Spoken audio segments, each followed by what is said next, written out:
Nah, ada satu lagi, itu yang namanya Ruhut Parmahadion Pamicangon.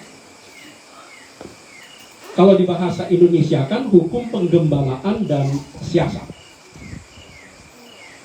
Kalau yang tadi aturan ibadah, ini RPP, ini aturan moral.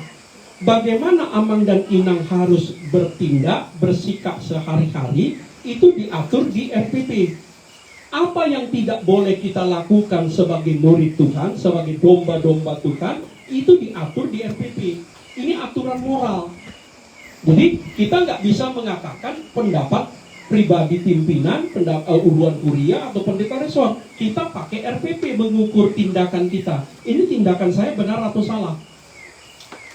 Perbuatan saya ini benar atau salah, itu diatur di RPP. Dan bagaimana gereja menjatuhkan sanksi terhadap yang melanggar ini, aturan moral itu juga harus sesuai dengan RPP. Nggak bisa di luar itu. Jadi sahabat kali nanti kalau kita misalnya rapat per halado mau menjatuhkan sanksi, kita harus baca RPP itu baik-baik, termasuk prosedurnya. Nah, ada lagi aturan organisasi.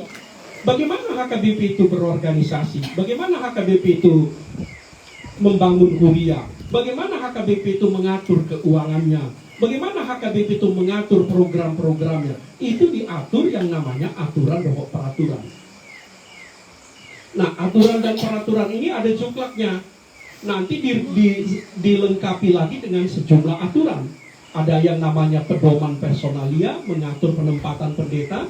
Ada yang namanya PPKU, peraturan pelaksana keuangan umum. Ada yang namanya pedoman penata layanan. Saya nggak tahu Amang Inang apakah punya ini. Ini ditetapkan 2010. Ada aturan. Jadi kalau HKBP, saya belum cek kondisi gereja kita. Bagaimana HKBP harus bikin papan nama, nggak boleh suka-suka, pakai ini. Warna apa warna HKBP? Warna biru itu dituliskan di sini. Bagaimana HKBP harus bikin stempelnya, itu diatur di pedoman penata layanan. Bagaimana bikin kop suratnya, semua udah ada. Nah, tapi sekali lagi, Amang Inang, justru ini pun jarang dibaca.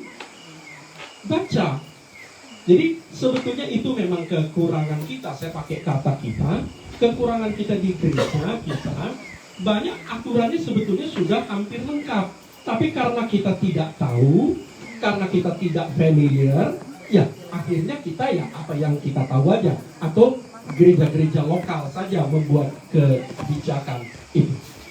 Nah, itulah secara Amang Inang tentang perang